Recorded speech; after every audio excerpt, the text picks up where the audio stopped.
Department of school education से अगला नाम है जानवी झारे। आप मध्य प्रदेश से हमारे बीच उपस्थित हैं। लाल बहादुर शास्त्री पर हिंदी में अपने विचारों को प्रकट करेंगी।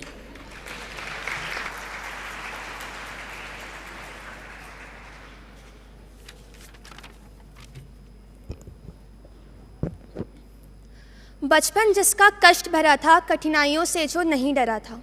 जीवन जिसका सीधा साधा, दृढ़ निश्चय में बहुत खरा था, दृढ़ निश्चय में बहुत खरा था। नमस्कार। शास्त्री जी ने एक साधारण जीवन शैली अपनाई और हमारे संसाधनों का विवेकपूर्ण तरीके से उपयोग करने में विश्वास किया। 9वें P20 शिखर सम्मेलन में सतत ऊर्जा परिवर्तन पर एक सत्र रखा गया है। शास्त्री जी के विचारों को अपनाना और सतत विकास पर जोर देना खुशहाल भविष्य का प्रवेश द्वार है। भारत की भूमि ऐसी पावन भूमि है जिसने अनेक व्यक्तियों को जन्म दिया, जिन्होंने निस्वार्थ भाव से अपनी सादगी, सरलता और विनम्रता से इस देश को नई राह दिखाई।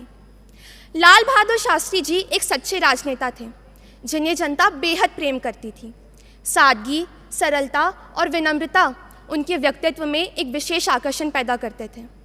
उनके समर्पण और देशभक्ति के लिए उन्हें 1966 में भारत रत्न से भी नवाजा गया था।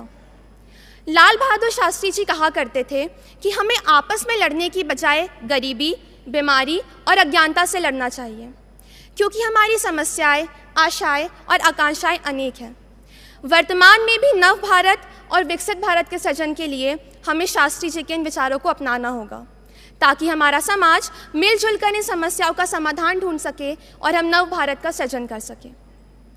शास्त्री जी गांधीवादी विचारधाराओं से बहुत प्रेरित थे।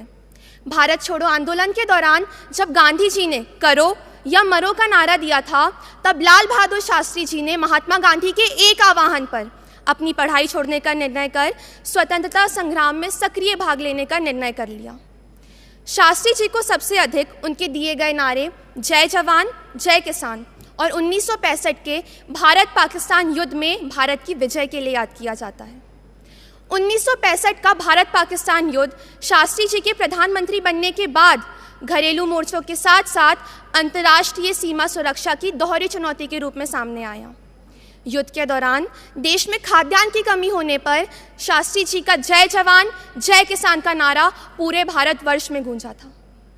शास्त्री जी के जीवन में शांति का बहुत महत्व था, पर साथ ही वे शक्ति का भी उतना ही आदर किया करते थे। एक बार संसद में बहस के दौरान उन्होंने कहा था कि शायद मेरी लंबाई कम होने एवं नम्र होने के कारण लोगों को लगता है कि मैं बहुत दृढ़ नहीं हो पा रहा हूँ।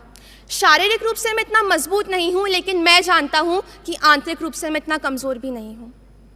प्रिय शास्त्री जी ने हमें सिखाया कि मनुष्य का कद नहीं, अपितु उसका व्यक्तित्व, उसके इरादे और उसके आदर्श बड़े होने चाहिए। अंत में मैं बस इतना ही कहना चाहूँगी कि लालों के भी लाल है जो, लाल बहादुर नाम है, अस्त्र शस्त्र के ज्ञाता वो, लाल बहादुर शास्त्री महान है, लाल बहादुर शास्त्री महान है। जय भारत, जय माँ भारती। धन्यवाद।